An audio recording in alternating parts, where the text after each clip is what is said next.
तो ये इस वक्त आप ये दृश्य देख रहे हैं और जहाँ पर प्रधानमंत्री विभिन्न खेलों के इन खिलाड़ियों से मिल रहे हैं, वहाँ पर पीछे लिखा हुआ है 100 years of unity through sport. यानी कि ये इसलिए है अजय कि 1926 में मेजर ध्यानचंद के नेतृत्व में भारतीय हॉकी टीम न्यूजीलैंड गई थी और काफ़ी ऐतिहासिक वो मैच था जी। और यही कारण है कि 2026 में भारत और न्यूजीलैंड के बीच में जो खेल संबंध हैं उनके 100 साल उसके पूरे हो रहे हैं और उसी के उपलक्ष्य में यहाँ पर प्रधानमंत्री न्यूजीलैंड के विभिन्न खेलों के जो खिलाड़ी हैं उनके साथ यहाँ पर मुलाकात कर रहे हैं। और कुछ देर पहले जब प्रधानमंत्री वहाँ पर उद्योग जगत के लोगों को संबोधित कर रहे थे तो वहाँ पर प्रधानमंत्री ने कहा था कि दोनों देशों के बीच जो खेल संबंध के 100 साल पूरे हो रहे हैं उसको हम मना रहे हैं, ये प्रधानमंत्री ने वहाँ पर कहा था। प्रधानमंत्री ने वहाँ पर कहा कि भारत और न्यूजीलैंड के जो संबंध हैं वो सिर्फ क्रिकेट तक नहीं बल्कि अन्य खेलों में भी इन संबंधों को अब बढ़ाया जा रहा है।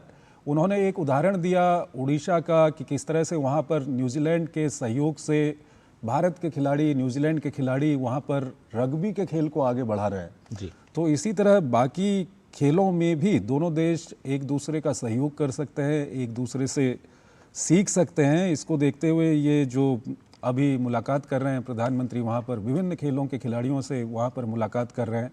आप देख रहे हैं वहाँ पर कायाकिंग के खिलाड़ी हैं, साइकिलिंग के खिलाड़ी वहाँ पर हैं, उसके अलावा दूसरे अन्य खेलों के खिलाड़ी भी वहाँ पर मौजूद हैं।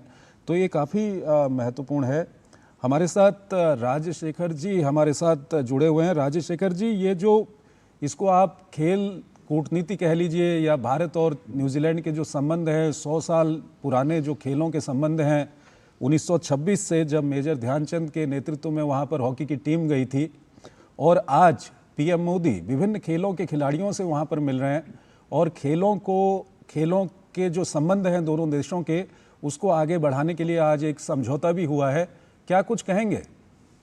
जी, तो पहली बात है ये 100 साल के जो हमारे ऐतिहासिक संबंध है उसको उस पर प्रकाश डाल के इस दौरे पे वो सेलिब्रेट करना बहुत ही सराहनीय बात है।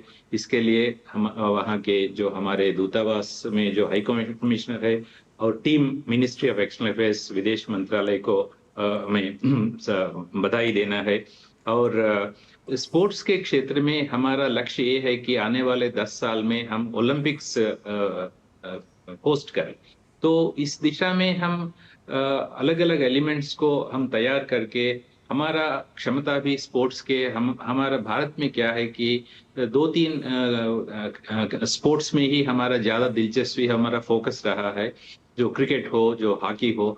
मगर जो ओलंपिक में बहुत सारे मेडल्स होते हैं, बहुत सारे स्पोर्ट्स होते हैं, उनमें काफी ब्रेड्थ को बढ़ाने के लिए तो न्यूजीलैंड जैसा जो वाटर स्पोर्ट्स हैं, वाटर स्पोर्ट्स में बहुत सारे इवेंट्स होते हैं, बहुत सारे मेडल्स होते हैं।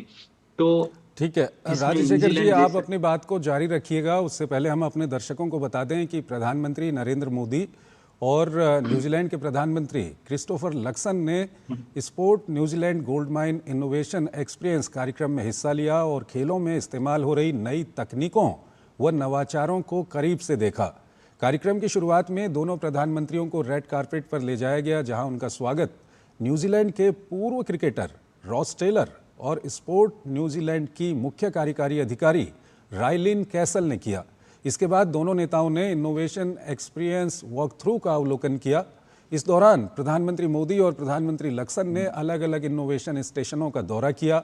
Track and field innovation station पर 2 बार की ओलंपिक स्वर्ण पदक विजेता डैम वेलरी एडम्स ने इंस्ट्रूमेंटेड शॉट पुट इनोवेशन के बारे में जानकारी दी, जहां दोनों प्रधानमंत्रियों ने शॉट पुट तकनीक को समझा। इसके बाद दोनों नेताओं ने कैनो रेसिंग इनोवेशन स्टेशन का दौरा किया। यहां 8 बार की ओलंपिक स्वर्ण पदक विजेता डैम लीसा कैरिंगटन और 2 बार की ओलंपिक स्वर्ण पदक विजेता एलिसिया हॉस्किन ने कयाक एर्गोमीटर और पावर ब्लेड तकनीक का प्रदर्शन किया। प्रधानमंत्री मोदी और लक्सन ने इस तकनीक को भी देखा और इसके उपयोग को समझा। दोनों प्रधानमंत्रियों ने पैरालंपिक इनोवेशन स्टेशन पर भी पहुंचकर खिलाड़ियों के लिए तैयार की जा रही विशेष तकनीकों की जानकारी ली।